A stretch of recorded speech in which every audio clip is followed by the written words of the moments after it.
Presenter तो बना दिया है सर आपको।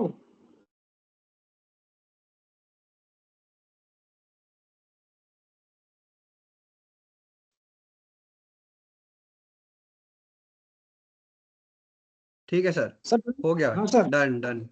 हाँ, अब आप कर दीजिए, रिकॉर्डिंग स्टार्ट कर दीजिए। मैंने रिकॉर्डिंग स्टार्ट कर दिया sir. Okay good, fine. So I think there was some issue with the class link on your website. It was the link mentioned over there is wrong, but anyway, I've shared the right link on the group. So maybe people will join after a while, maybe give them 1 or 2 minutes. Then we'll begin the discussion.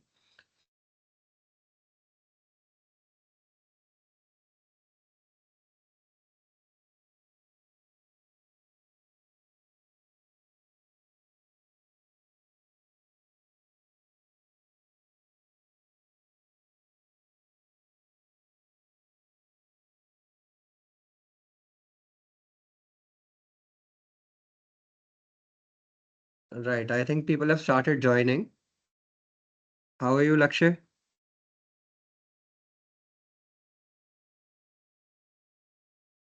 Laxmiya sir is Very asking well, how are sir. Very you? well. Okay, okay. Fine. Today we'll have a look at a lot of case studies, practical things, events which are major events which have happened in the financial world globally, not only in India. We'll focus on global events also and try and learn from those events how financial management can be done. So this we'll do in the first half of the lecture from 11 to 12. We'll discuss these important case studies. And then in the second half, we'll move on to another topic, which is derivatives, and I'll try to make it more practically applicable by telling you how this derivatives is used for hedging, for speculation, and for arbitrage, and how we also as individuals can use it to reduce our risk. Since the subject is about financial risk management, we'll focus on reducing risk, but also derivatives, as you know, can also be used for speculation. We'll discuss that other purpose also, but that's for the second half. We've discussed the syllabus already. The syllabus is mainly based on risk management. First unit is on financial risk management, different kinds of risk that companies and enterprises are facing. Second unit is about market risk, and third unit deals with credit risk. Fourth unit is about all other categories of risk, including operational, sovereign, liquidity, various other risk, technology risk are covered in fourth unit, while the last unit is about enterprise risk management, combining all of these variety of risk and how enterprises can deal with it very effectively. The books I've shared some of the books on the group. One book that you have to refer to is by Christopher Sun. The other book is by Jorian. I've shared both the PDFs on the group. I'll maybe do it once again so that people who have joined later can also have a look at the PDFs. And I've also on your WhatsApp group there has I've shared the Google Docs which has the notes for this subject and the presentation as well. And more notes will get added as and when we discuss the other units. For each of the units, you'll have notes which will be posted on the Google Docs link, and also more slides will be added to the presentations link as and when we discuss more with the coming lectures. Give me 1 minute. I'm just sharing the other documents also, the PDFs of the books for the benefit of people who have joined late. And then we'll begin the session. Till that time, other students can also join the class, and then we'll begin with the case studies. So give me a few minutes. I'll just post these PDFs and then we can start the other things.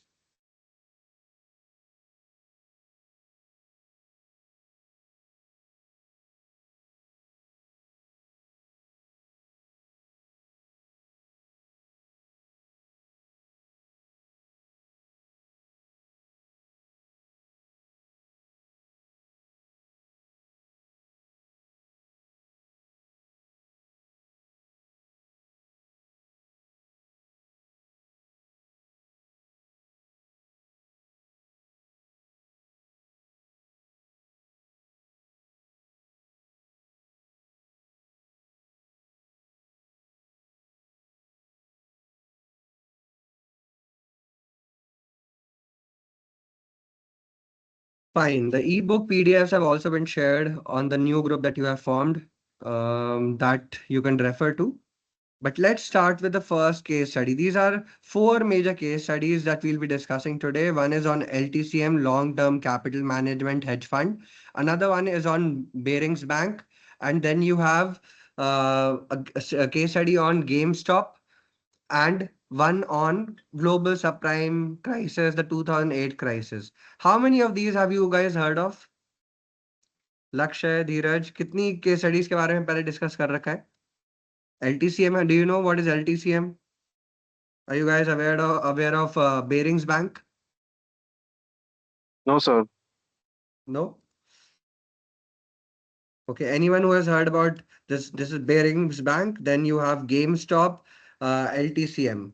I'm sure all of you know already about this global subprime mortgage crisis of 2008. But the other things, is anyone aware of LTCM? Have you read about Barings Bank or GameStop? No? ठीक है, तो discuss करना start करते हैं. One very interesting case study is on long-term capital management hedge fund. This is, a hedge fund which was formed in the 1990s, and this was, made by two Nobel laureates. There are two very famous Nobel laureates, um, Scholes and Merton. Black Scholes model सबने सुना होगा, option pricing का model होता है. So it's also known as Black Scholes Merton model. Merton was another finance researcher who worked on the same issue of option pricing, and he tried and improve on the Black Scholes model. So Scholes and Merton, along with another very famous trader, Meriwether. He was a Solomon Brothers. That's an very famous international financial body. So he was a trader over there. Meriwether, along with these two Nobel laureates, worked on this LTCM hedge fund. They formed this long-term capital management hedge fund, and the main strategy that they were following in this hedge fund was buying and selling in fixed income securities. They used to find out discrepancy between the pricing of two similar kinds of securities, and they would buy the one which is undervalued, they would sell the one that is overvalued, which is also known as something called arbitrage, where you are trying to make use of mispricings in the capital markets. तो दो bonds है, एक bond ज्यादा yield दे रहा है, एक bond कम yield दे रहा है. तो जो ज्यादा अंडरवैल्यूड है, दे would B buying that high yield वाला बॉन्ड को, they will be buying, and they will be selling a similar bond which is offering a lower yield. And what they were expecting was that over a long term period, or maybe after a few months, this mispricing would correct. जो भी दोनों के बीच में difference है वो कम हो जाएगा, and that is how they will make a profit. So it was a relatively safe strategy that they were following, buying one fixed income security and shorting the other fixed income security.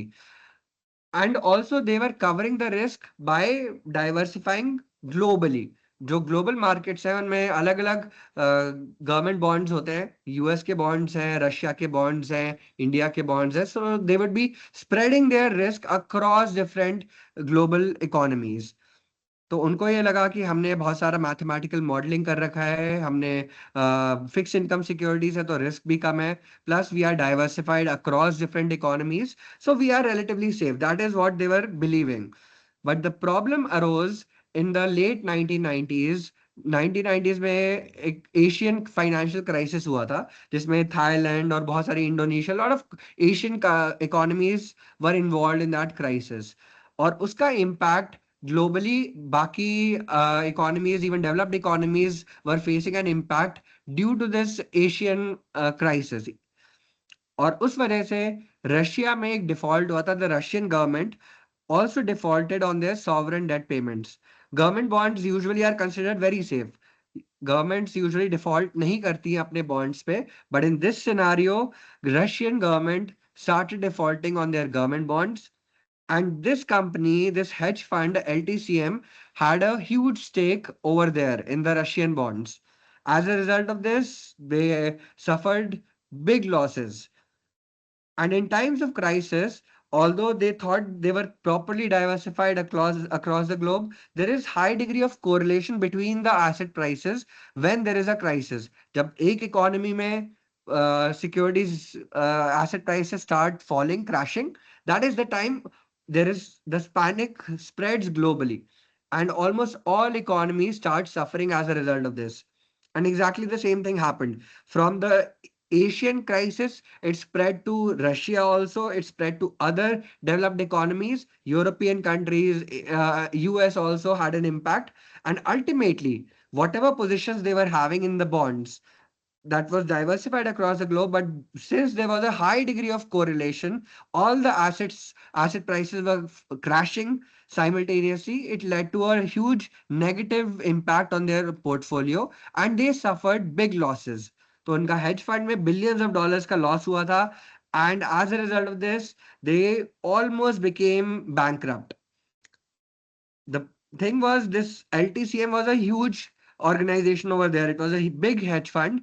So the government had to step in. US government ने थोड़ा capital infuse किया इसके अंदर, which was ultimately paid by the taxpayers. So they tried to rescue this company. Plus, lot of private banks also, private sector banks in US had stakes in this hedge fund, long-term capital management hedge fund में बहुत सारे banks का, government का, बहुत investors का stake था, इसलिए lot of private players and the government stepped in to try and rescue this company. And ultimately, it had to close down over the next few years. So this was what exactly happened during the LTCM crisis, a very major event in the late 1990s, which was a result of the Asian crisis spreading over globally to Russia and other economies. So what is the reason why we are discussing this case study on LTCM and on other things also we'll discuss, but why are we discussing this? Since the risk was not managed properly by these organizations. Can you tell me what are the main kinds of risks that they were neglecting or they were unable to manage effectively? Can you guys tell me?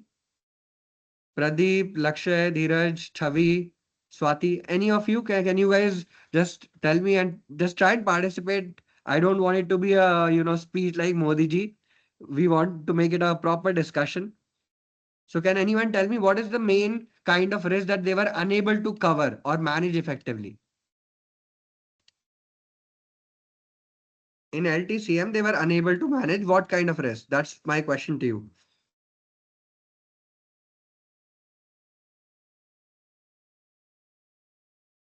Is it market risk?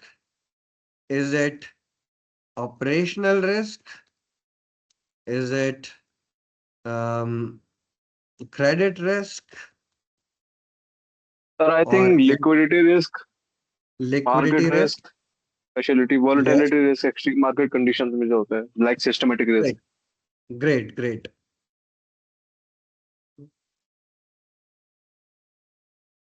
So if you're talking about these different kinds of risk, out of these 4 different categories, और भी होती है, technology risk भी है, बहुत तरीके के risk और होते हैं, लेकिन the main risk that they were unable to manage was the credit risk. Firstly, government started defaulting on the government bonds. Government of Russia defaulted, and that had a adverse impact, negative impact on their overall portfolio. ठीक है, that's the first kind of risk. Second was market risk. क्योंकि उन्हें लगा कि हम diversified हैं, we are having positions in global bonds across different economies. The problem was that during this crisis and during all crises actually, the asset prices crashed together globally. There's a high degree of correlation. तो हमें लगता है कि correlation कम है, इसलिए diversification का benefit होगा, लेकिन during times of crisis, the correlation between the asset prices is very, very high. All of them start crashing together. There's panic spreading across the globe. And that's when the market risk is a very major chunk. The third kind of risk was liquidity risk. So credit risk was there, liquidity risk, because they were holding billions of dollars in positions in these bonds. और जब ऐसा panic हुआ, उन्हें let's say उन्होंने bye कर रखा था कोई बॉन्ड, उन्हें सेल करना है तो कोई बायर ही नहीं था मार्केट में उस बॉन्ड के लिए. When the governments are defaulting, nobody would like to buy such a bond. So overall, they were stuck with that position. And this is an example of a liquidity risk. They were unable to liquidate their position. अगर उन्होंने buy कर रखा है वो वापस से sell नहीं कर पाएंगे. अगर उन्होंने sell कर रखा है तो वो buy करके close नहीं कर पाएंगे. And ultimately they are left with the open long or short positions in their portfolio. और अगर कर भी पाएंगे, they'll have to pay a huge impact cost. Anyone can tell me what is the meaning of impact cost? Impact cost क्या होता है? What is the meaning of impact cost? Anyone? जब हमने एक पढ़ा होगा, बिड होती है और एक आस्क होती है. When for every security that is trading, there is a bid price and there is a asking price, and you can see the top 5 bids and the top 5 asking price when you go into your trading account. If you click on a particular security, you will see the top 5 bids and the top 5 asking price. तो जो bid और ask के बीच में best bid और best ask के बीच का difference होता है, that is known as impact cost. And if it is a very illiquid security, or if a company wants to trade huge quantities, then they will have to pay this difference immediately. Agar best bidder is not willing to willing to pay more than, let's say, 99 rupees, and the best seller is not willing to ask less than 101 rupees. So this difference between 99 and 101 is known as the impact cost. Whenever you want to buy, you will have to pay minimum 101 to buy it. And if you want to sell, you will have to sell it at 99 rupees. So this 2 rupee difference is the impact cost, which will be impacting you whenever you are entering or exiting any position. And this is also applicable if there is a huge quantity being traded. अगर ज़्यादा quantity है तो हालांकि bid और ask के बीच में इतना difference नहीं होगा, but the problem is that since nobody is ready to buy or sell such a huge quantity, you would be stuck with your position. You will be unable to close that position. Fine. So this is known as liquidity risk. They were unable to close off their open positions.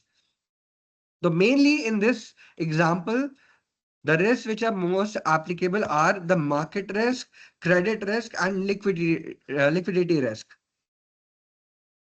So LTCM एक बहुत major case study है which you should know, and you can give all these examples in your exam. Exam is, like I told you, is mainly going to be theoretical. A few practical questions, numerical questions may be asked, but mainly it's going to be either based on case studies or based on complete theory. तो अगर theoretical question भी है उसमें try and fit these examples somewhere to make your answers more relevant and understandable for the examiners.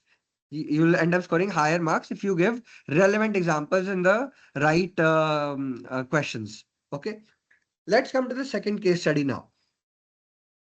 That is about Barings Bank. Now, Barings Bank is a very used to be a very big bank. It was founded in the 18th century. 1700s में ये आया था. London में इसका headquarter था. तो UK का bank है bearings bank. But it was functioning really well. It was a popular bank, having a market cap in billions of dollars. But then in the late 1990s, once again, a big problem arose for the bank. And that was caused by a single person. One person ended up making the bank go bankrupt. Just imagine, one person led to the downfall of an entire bank. एक आदमी था जो एक trader था actually इनके bank का. His name was Leeson, Nick Leeson. So Nick Leeson was a trader in this Barings Bank, and he was posted in the Singapore division of this bank. तो इनका ग्लोबल प्रेजेंस था bearings bank का. इनके अलग अलग headquarters थे, अलग अलग आउटलेट्स थे, रीजनल ऑफिसेस थे. So he was posted in Singapore and he was trading over there with the securities. तो जो बैंक के पास एसेट्स होते हैं, you know, the assets for the banks are usually the loans that they've given out, and the liabilities are the deposits that they are taking. जो saving account है, current account है, fixed deposit है, recurring deposit है. These are liabilities that the bank will have to repay to the customers, and the assets are the loans that they have given out. So whatever deposits that they are getting, the bank is getting, they use it either to lend to different customers in the form of loans, and that is where they earn the maximum profit. But they don't lend out everything. Some of the capital they invest in other securities also. Let's say उन्होंने 100 करोड़ रुपए कहीं से लिए हैं या 1000 करोड़ रुपए लिए हैं अपने कस्टमर से in the form of deposits, they will not lend out you know all of this amount. They will use some of the amount as reserves, they will use some of the amount also as they will use some of the amount to invest in other securities as well. तो जो कुछ amount था वो he was also having, Nick Leeson was provided with certain amount to make lot of trades, lot of investments on behalf of the bank. So he was a bank's employee and trading on behalf of the bank in Singapore. और वहां पे उसने एक strategy बनाई थी कि हम arbitrage करेंगे जहां पे भी दो सिक्योरिटीज के बीच में डिफरेंस मिलेगा, just like I told you about LTCM hedge fund. They were also following a arbitrage strategy, not in fixed income securities, in shares and equities, but broadly they were trying to find mispricings. And arbitrage is usually a low risk strategy. It does not involve so much risk. अगर NSE पे 100 रुपए का price चल रहा है और Bombay stock exchange पे 101 का प्राइस चल रहा है, उसके बीच में you can simultaneously buy on NSE and ask and sell from some other account on BSE. So this kind of discrepancy that you are exploiting is usually carrying low risk. Immediately you are closing the position, एक जगह पे buy किया, दूसरी जगह पे sell किया. This can be done even in derivatives contract की futures और spot price के बीच में भी हो सकता है. So ultimately they were following, this bank was following, it was supposed to follow an arbitrage policy on for their to make a riskless kind of profit, very low risk profit. But since he was given this lot of freedom, Leeson was the in charge of Singapore and he was given a lot of freedom. So what he would used to do, instead of just relying on arbitrage, he would do a lot of derivatives trading. तो वो futures में जाकर के Japanese markets के futures में और भी markets के futures and options में he would go and trade. And then he made a separate account. He made a very, a separate account which was completely confidential. And उस account का बड़ा famous number था 88,888 was the number of this bank account. और वो bank account completely confidential था. बाद में पता चला कि ये अकाउंट था जहां पे सारे के सारे लॉसेस अलग से एक्यूमुलेट हो रहे थे. Fine. So he was very smart. He made a confidential account elsewhere in another bank on behalf of this bank, on behalf of Barings Bank. And here he hid all the losses. जितने भी loss हो रहे थे वो अलग से रखे हुए थे और जो प्रॉफिट्स हो रहे थे वही सबको दिख रहे थे. The insiders, in the employees and the management of Barings Bank were only able to see the profits. तो प्रॉफिट्स तो बढ़ रहे थे. Everyone felt comfortable within the bank that they were making consistent profits. पर जब Japan में एक earthquake आया 1990s में, उसके बाद जापानीज मार्केट्स क्रैश हो गई and that is where he suffered majority of the losses. तो उस टाइम पे जो वो 88,888 वाला अकाउंट था उसमें लॉसेस बहुत बढ़ गए. और क्योंकि उसने लेवरेज बहुत ले रखा था, he had taken leverage of around 30 times. You know what is the normal leverage that you get if you open a trading account? Your broker will also give you some leverage. Futures and options में leverage involved होती है. That's the reason it's considered to be risky. Do you know how much leverage you get? Any idea? Anyone can tell me what is the leverage that you get? Is it 30 times? It's much lower. It's around 4 to 5 times. Generally, अगर हमारे पास 1 लाख रुपया है तो हम 5 लाख रुपए तक की trading कर सकते हैं in futures and options and in derivatives, or even for intraday trading. We can do, we have this leverage of around 4-5 times. But he had taken leverage of around 30 times. मतलब 1 करोड़ रुपए है या 100 करोड़ रुपए है तो वो उसका 30 गुना ज्यादा ट्रेडिंग कर रहा था. And that led to exponentially, multiplying of the losses when the markets collapsed in Japan. He was going long. He was buying in the Japanese futures, and ultimately, the Japan की market crash हुई. The bank suffered. This Barings Bank suffered huge losses. And that is when this 88,000 wala account came into the forefront. Everyone realized that all the losses were piling up. And by that time, it was too late.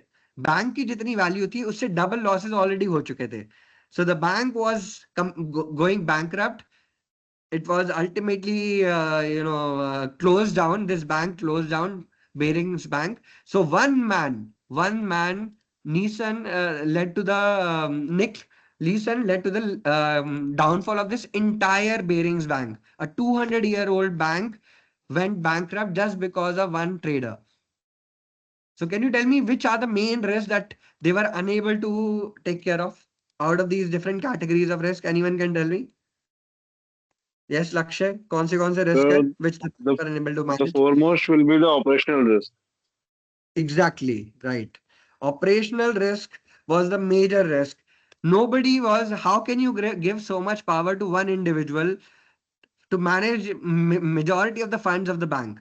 And also he was the in charge of the front office and also the back office.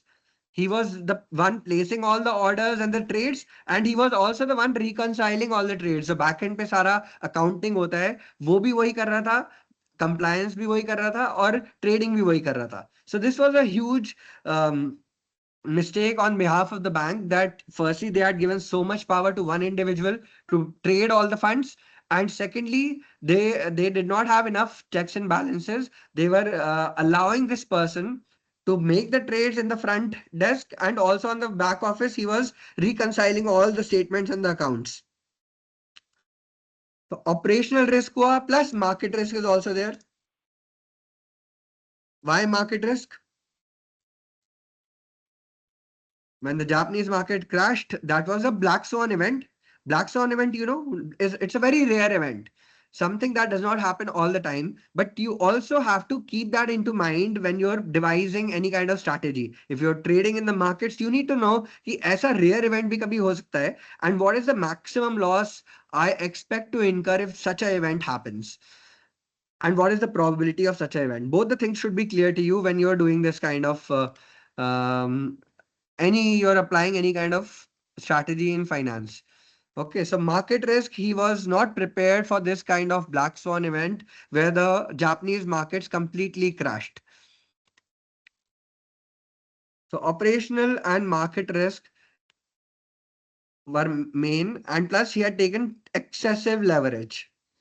Fine, so this leverage compounded the risk ultimately. अगर हमारे पास 1 लाख का capital है, तो अगर if the price moves down by 5%, we can end up or maybe by 20%, we can end up wiping out our entire capital. अगर हमारा leverage नहीं है, अगर हमारे पास leverage नहीं है, then obviously we need a return of minus 100% to completely eliminate our capital. But if let's say we are taking a leverage of 30 times, only a 3 or 4% fall against us, a change in the price of 3 or 4% can lead to our entire capital getting wiped out. So this excessive leverage along with market risk, along with operational risk, were the major reasons for the downfall of this entire Barings Bank, a 200-year-old bank caused by one single person, Nick Leeson. Fine. Now we come to the third case study. All of these case studies are, I'm repeating, examples of ineffective risk management, and we can learn some lessons, apply it to our own trading if you're doing trading, or if you're working in an organization, try and reduce the risk. Or if you're starting your own enterprise as an entrepreneur also, you will have to take care of these different kinds of risk. Don't give so much power to one employee only. Don't get completely dependent on one employee. That is one main lesson. Or have proper checks and balances. Multiple points where checks and balances are being kept. Plus, don't take so much excessive leverage. Sometimes we tend to, if you're an entrepreneur, you would like to expand very quickly. And for that, the loans that you are taking also need to be taken quite carefully. Don't excessively take too much leverage. Okay? And be prepared for these extreme events, black swan events. You should know the probability and what is the maximum loss that you would expect in such a scenario. Okay, let's now discuss the third case study, GameStop. GameStop is the third case study. इसके ऊपर एक Netflix पे documentary भी है. Anybody has seen that documentary on Netflix? I'm sure you're all fond of Netflix. Classes में तो सिर्फ 10 लोग ही आ रहे हैं अभी, तो बाकी लोग तो I think Netflix देख रहे होंगे. So No, has sir. anyone seen this? Has anyone seen this documentary? It's known as Game Stonk. Game Stonk is the name of the documentary on Netflix. बहुत इंटरेस्टिंग है, देखनी चाहिए. It has lot of episodes, around 3-4 नहीं, I think around 5-6 episodes are there of Game Stonk that you can see. And in that entire these 5 or 6 episodes, they have highlighted an example of how ineffective risk management can lead to the downfall of one particular company. अब हुआ क्या था इस case में, और ये बहुत बारी होता है. Not only this is only one such example, but that tells you what can happen in the stock markets and how quickly it can happen. So GameStop, is a company which was related to gaming. They used to give out gaming CDs and DVDs and all these things. आज से काफी time पहले. तो GameStop का ऐसा business था कि वो DVDs और VCDs और ये सब रेंटल पे देता था.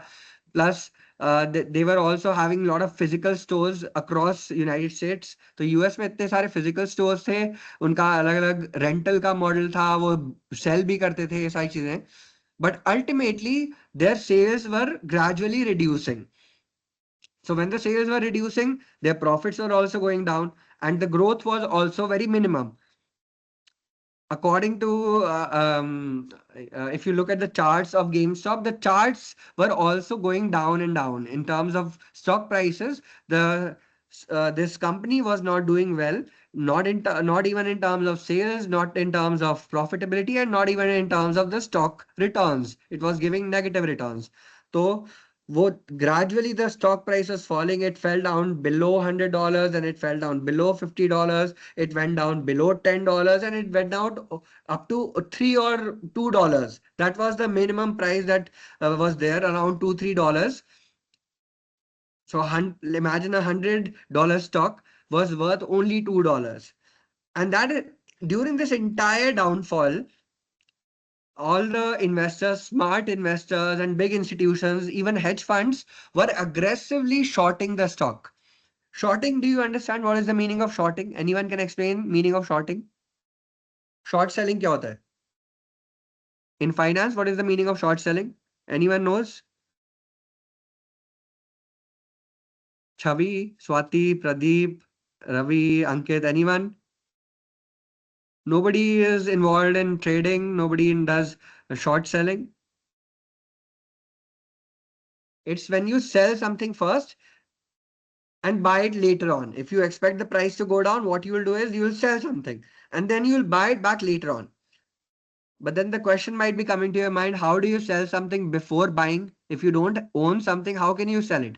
अगर हमारे पास GameStop का स्टॉक है ही नहीं, तो हम उसे सेल कैसे करेंगे? You borrow it from your broker. Your broker will lend it to you. You will borrow the stock from your broker, sell it, and then buy it back later on, expecting after it has fallen in price. When you buy it back, you close your position and give the stock back to your broker. That's how the entire process of short selling happens. When you are bearish on the stock, you believe the stock price is going to fall, you will sell it first and then buy it back later on. तो इस case में भी जो बड़े बड़े institutions थे, बड़े बड़े इन्वेस्टर्स थे, वो अग्रेसिवली स्टॉक को सेल कर रहे थे. क्यों? क्योंकि उनकी सेल्स फॉल हो रही थी, उनके प्रॉफिट्स फॉल हो रहे थे, उन आगे ज्यादा स्कोप लग नहीं रहा था. So that's when the stock was continuously falling. पर धीरे धीरे it started stabilizing around $2-3 level, and that's where it started jumping. The price started bouncing back. कि 100 से इतना नीचे भी गिर गया, लेकिन वहां से again the recovery of the stock price started. Maybe fundamentally something was going on. So the company may be doing some kind of changes. They might be making their overall management more effective, or whatever. They were changing, doing some changes, and ultimately it led to the price again bouncing back. और उस time पे Reddit जो forum है, सबको पता होगा Reddit के बारे में, वहां पे अलग अलग थ्रेड्स होते हैं. So there was one thread on GameStop, this entire stocks journey. And there people started discussing ki haan, this stock looks promising. It is very, very undervalued right now, trading at $2, $3, $4. So we should start buying the stock. इतनी कम भी value नहीं होनी चाहिए stock की, so let's start buying the stock. And वहां से थोड़ा उसका हाइप स्टार्ट हुआ, everyone, lot of people got involved in this discussion on Reddit and they started buying the stock. और उस टाइम पे जो दो डॉलर का प्राइस था वो धीरे धीरे बढ़ के $5 हुआ, 5 से 10 हुआ, 10 से 20 हुआ। और जब ऐसा होता है, when the price has been falling for such a long time and then it starts bouncing back, it causes panic amongst the short sellers। जिन लोगों ने पहले सेल करके बैठे हुए हैं, उन लोगों को लगता है कि हमारा प्रॉफिट कम हो रहा है, तो वो क्या करेंगे? what will they do? If people feel that we have sold the stock, we are making a decent profit, but now the profit is gradually reducing because the stock is again bouncing back. So what will these people do? They will start buying. Yes, they will again start buying to close their position. ये जितना profit हुआ है वो तो लेके खत्म करें. Let's close our position now. And this is known as short covering. They will cover their shorts. Whatever shorts they are doing, they have made already. They will cover it by by buying and closing their position. तो एक तरफ पे new investors भी आ रहे हैं Reddit के थ्रू, lot of people, retail investors were dumping in to buy the stock. And along with that the big institution, जो हेज फंड्स थे, जो म्यूचुअल फंड तो शॉर्ट सेल नहीं कर सकते, उन्हें अलाउड नहीं होता, but hedge funds and other trading firms, proprietary trading firms are also there. जिन लोगों ने भी शॉर्ट कर रखा था वो लोग अपना शॉर्ट कवरिंग करने लगे और उससे रैली हुई, price started bouncing back, jumping up very rapidly. तो 2 से 5 पे गया, 5 से 10 पे गया, 10 से 20 पे गया, 20 से 50 पे गया, 50 से 100 पे गया, and you can not even imagine, it went up to almost $400-500। तो दो रुपए का स्टॉक अगर 500 रुपए का हो जाए, what will happen to people who have short sold? किसी ने अगर 10 रुपए पे शॉर्ट सेलिंग किया होगा और वो स्टॉक अब 400 रुपए का हो गया है, तो उनका कैपिटल तो गया completely. They lost their entire capital. Companies like hedge funds like Melvin Capital completely went bankrupt, जिनकी वैल्यू बिलियंस ऑफ डॉलर्स की थी, because they had short sold so aggressively। और उसमें भी लेवरेज होती है, like we were discussing about leverage in the other crisis of LDCM, same is the case here। they had taken, these hedge funds had taken a lot of leverage कि अगर उनके पास 1 लाख रुपए है, उन्होंने 20 लाख रुपए की सेलिंग कर रखी है ऑलरेडी, और अब वो जो उन्होंने 20 लाख रुपए 10 रुपए पे सेल किया था, अब वो 400 रुपए का हो गया है। So imagine the kind of losses that they were having। अगर प्राइस 10% भी आपके अगेंस्ट जाएगा and you have taken a leverage of around 10 times or 5 times, your half your capital or almost all your capital will be wiped out। That's exactly what happened. A lot of financial institutions, big hedge funds and trading firms also went bankrupt just because of this one stop, which was having this short covering rally। इसको short squeeze भी बोलते हैं। It was because of this short covering, there's a squeeze in the prices and suddenly it jumps up। What happens if you take a tomato ketchup pouch and squeeze it? Same kind of thing। If you take a ketchup pouch and squeeze it, everything will come up at the same time। Same thing happened with this stock। The price was having this kind of squeeze and it bounced back very, very fast। This happened very quickly in a matter of 1 year only। तो जो लोग short करके बैठे रह गए, उनका पूरा का पूरा entire capital got wiped out as a result of this। So which kind of risks are there? What risks they were not able to cover? We are discussing about variety of risks. One is market risk, that the market, anything can happen in the market, you should be quite properly prepared for it। And there's something also known as unsystematic risk। Systematic or unsystematic risk होता है। Unsystematic risk is something, is a risk which is specific to one company or one sector।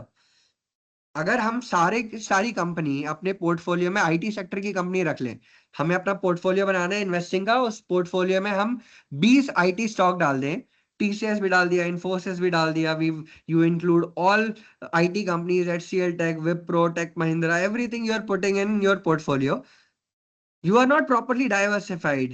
there is large amount of risk that you are exposed to, क्योंकि सारी की सारी IT companies हैं, तो risk, this is known as unsystematic risk, which is specific to one particular company or one particular sector। How can you reduce the risk? through diversification. If you're diversified properly, if you are having a stock from pharmaceutical sector, you have included a FMCG stock also, you are including a real estate stock, a banking stock, along with IT sector stock. So overall, your risk would be reduced to a large extent. Fine. So unsystematic risk is where you're exposed too much to one particular stock or one particular sector. और ये इस case में बहुत ज्यादा था, unsystematic risk बहुत ज्यादा था. Plus again leverage, too much leverage, excessive leverage was there.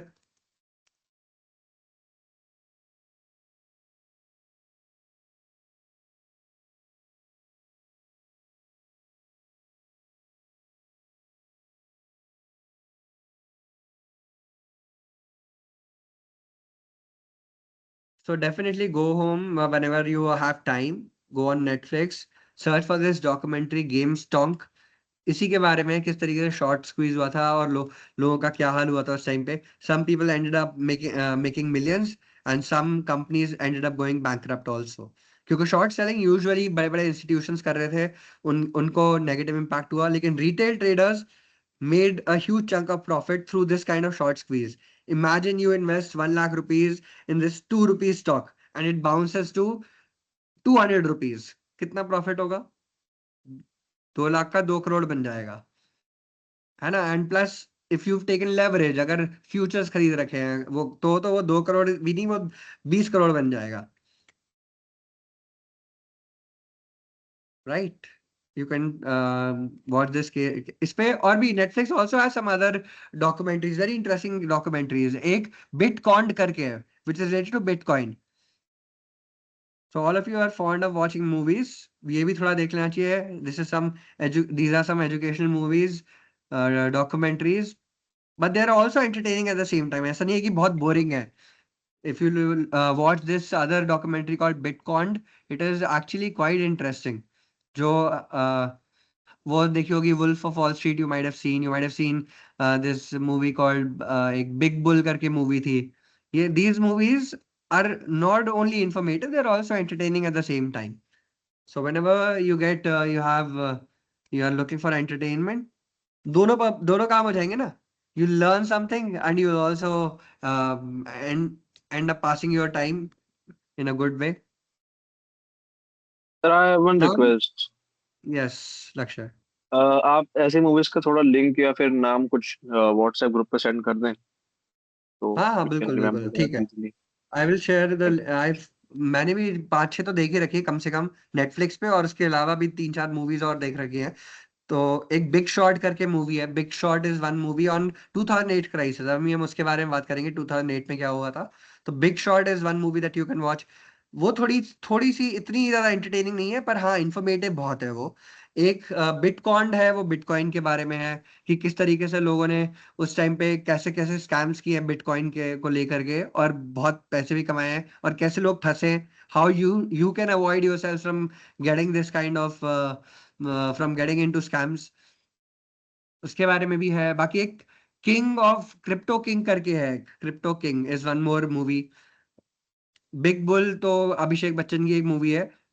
I am not a fan of Abhishek Bachchan, but that movie is a decent one. Guru भी अच्छी मूवी है, अगर देखी होगी सबने. Fine. So I share some of the names, क्योंकि वैसे तो कोई पढ़ता नहीं है, इसी बहाने थोड़ा सा पढ़ाई हो जाएगी मूवी के बहाने ही. Yes, sir, definitely. Right. Now 2008 crisis, हमने फिक्स इनकम की क्लास में भी थोड़ा बहुत बात किया था इसके बारे में. On Sunday we had a class of an offline class last Sunday on fix income, where we spoke about 2008 crisis. और वो यहाँ पे भी बहुत एप्लीकेबल है. 2008 क्राइसिस में तो हमने इसलिए बात किया था वहाँ फिक्स इनकम में, you are discussing about this because it involve lot of credit derivatives, जो मॉर्गेज बैक्ड सिक्योरिटीज और ये सब चीजें. लेकिन फाइनेंशियल रिस्क मैनेजमेंट के पर्सपेक्टिव से भी ये एक अच्छी केस स्टडी है. और ये सारे examples you can give in while you are writing your papers in your exam. और वैसे भी पता तो होना ही चाहिए. Now that you are doing MBA and specialising in finance, you should know about all these things. जो major events है पिछले पूरी एक सेंचुरी के, पिछले 100 साल में, इंडिया में क्या क्या मेन इवेंट्स हुए हैं, जो हर्षद मेहता स्कैम हुआ था, जो शारदा चिट फंड स्कैम हुआ था, नीरव मोदी स्कैम, किंगफिशर माल्या स्कैम, ये सब के बारे में आइडिया होना चाहिए, क्योंकि now that you are studying finance, it's part of your general knowledge, and it can teach valuable lessons. All these events, history may not repeat itself in the same way, but similar trends happen, and you can get ideas, you can learn something from these. Chalo, let's come to 2008 crisis. I'll repeat once again, that's what we had discussed last time. Simply इस time पे हुआ क्या था, it was a mortgage crisis where banks were giving loans too aggressively to all kinds of borrowers. Subprime क्यों बोलते हैं, क्योंकि below the best. Subprime means below the best. So the banks were giving out mortgage loans, housing loans to below the best quality borrowers. You should ideally be checking their CIBIL scores in India while giving loans. The bank should be checking the CIBIL scores and the previous repayment history. तो वो सब कुछ काफी neglect किया गया, bank ने अच्छे से चेक नहीं किया, और किया भी तो, और उन्हें लग रहा था कि उन्होंने कोलैटरल लिया है इन the form of the other properties. So banks felt quite safe that they were making use of this opportunity of low interest rates. US में उस टाइम पे बहुत कम इंटरेस्ट रेट्स चल रहे थे, 2002 से लेकर के 2007 तक काफी कम इंटरेस्ट रेट्स थे, तो इसलिए बैंक्स ने भी बहुत अच्छे से लोन्स दिए, सबको दिए, और उनको सेफ्टी थी because of these instruments like mortgage backed securities, collateralised debt obligations and credit default swaps. ये तीन चीजें हैं, पता होनी चाहिए. एसेट बैक सिक्योरिटीज क्या होता है, मॉर्गेज बैक सिक्योरिटीज क्या होता है, कोलैटरलाइज्ड डेट ऑब्लिगेशंस क्या होता है, और क्रेडिट डिफॉल्ट स्वैप्स क्या होता है. Basically these are instruments where all these assets of the banks और mortgage loans of the banks, जो भी लोन्स हैं, उनको इन्वेस्टर्स को सेल कर दिया जाता है. Investors are investing in these loans and banks get the benefit that they are getting the capital immediately. जो उनका 1,000 करोड़ का पोर्टफोलियो है लोन्स का, वो उसके लिए 20 साल वेट करना पड़ेगा रिकवर करने के लिए ईएमआई के फॉर्म में, लेकिन उन्हें इमीडिएटली सारा 800 करोड़ अभी मिल जाएगा. That's the benefit. और मे बी 600 करोड़ मिल जाएगा, जो भी whatever they'll get the amount immediately if they need liquidity. That's one benefit, and plus the risk is being passed on to the investors. From the bank's perspective, the risk of default is being passed on to the investors. तो ये दोनों benefits को देखते हुए banks ने काफी सारे mortgage backed securities issue कर रखी थी, एसेट बैक्ड सिक्योरिटीज इशू कर रखी थी, और इनको अगर डिफरेंट कैटेगरीज में डिवाइड कर देंगे in terms of risk. If you divide the loans in terms of risk, some are high risk borrowers, some are low risk borrowers, some are high risk loans, some are low risk loans. If you divide them into senior tranches and junior tranches and sell it off to the investors, कि जो ज्यादा risk लेने जाते हैं उनको junior tranches दे दो और ज्यादा इंटरेस्ट दे दो, और जो कम रिस्क लेना चाह रहे हैं इन्वेस्टर्स, उनको सीनियर ट्रांच दे दो लोन्स की, और उसमें कम इंटरेस्ट देना पड़ेगा. So that's how if you sell these in through different categories of risk, these are known as collateralized debt obligations. और प्लस उन्होंने इंश्योरेंस कंपनी से इंश्योरेंस भी ले रखी थी बैंक्स ने, and this was known as credit default swaps. Insurance against default is known as credit default swap. So due to these four kinds of instruments, asset-backed securities, mortgage-backed securities, collateralized debt obligations, and credit default swaps, banks in US felt very safe, and their risk was passed on to either the investors, to big institutions, and also to insurance companies. And that's the reason they kept on giving loans. The interest rates were also very low.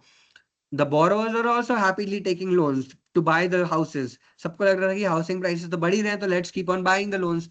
But ultimately what happened was that जब सभी loan ले रहे हैं, that's when interest rates started going up. जब interest rates US में ज्यादा बढ़ेंगे तो लोन ज्यादा एक्सपेंसिव हो जाएंगे, and EMI started increasing.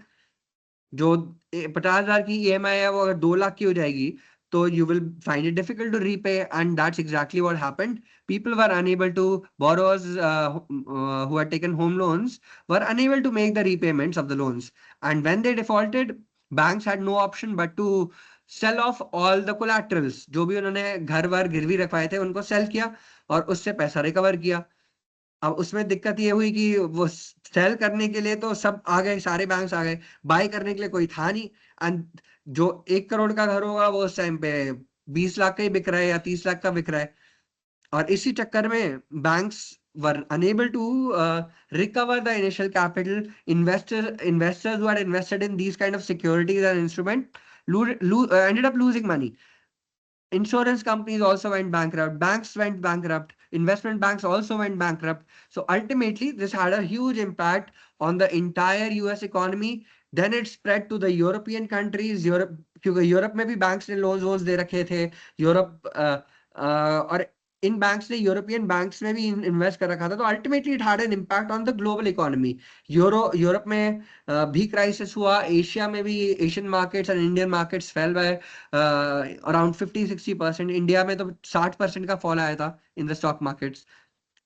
So it was a complete disaster in 2008, and this was known as the second biggest crisis, financial crisis in the entire century after the Great Depression of 1929. This is the second biggest crisis. Now you have to tell me which are the main kinds of risk which were neglected. Main kinds of risk over here. Market risk सबसे बड़ा risk है। Market risk कि interest rates बढ़ गए एकदम से, उससे सारा रिस्क हो गया। और अगर एक एक के बाद दूसरे के ऊपर इम्पैक्ट आने लगे अब कि बैंक से इन्वेस्टमेंट बैंक से इंश्योरेंस कंपनी से overall economy, even government got impacted. So this is an example of a market risk. Plus credit risk, because the borrowers defaulted. Ultimately जो होम लोन के borrowers थे उन्होंने भी default कर दिया। This is known as credit default risk.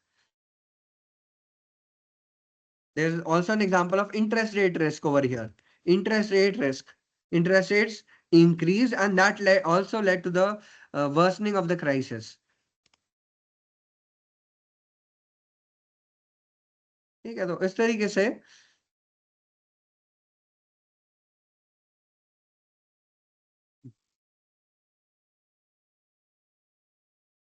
fine.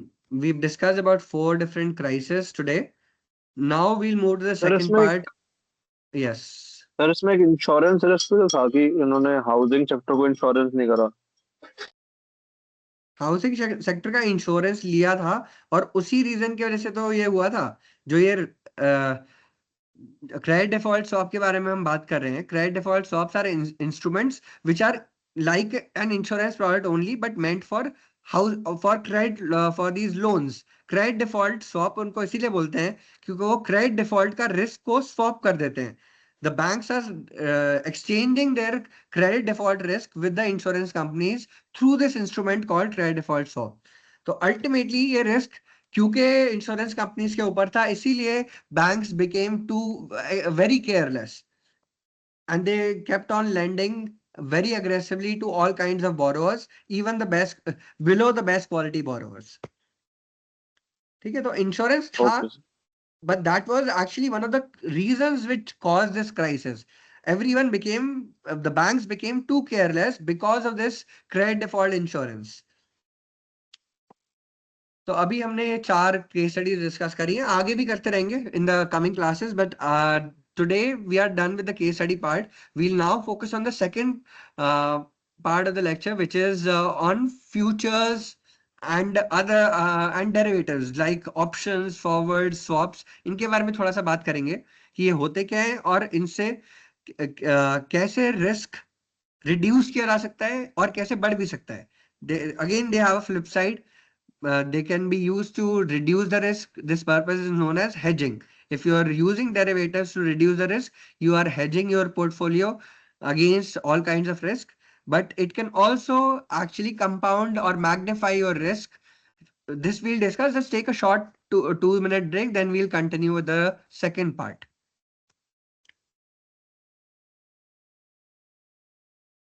Okay sir.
Yes, sorry, the call got dropped.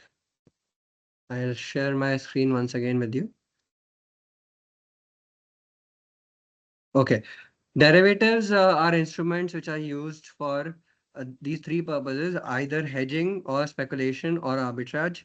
So hedging means reducing risk. If you already hold a position in a particular stock or in a particular commodity or in a particular currency, and that is going to impact your profitability. So you can use derivatives to reduce your risk to a large extent.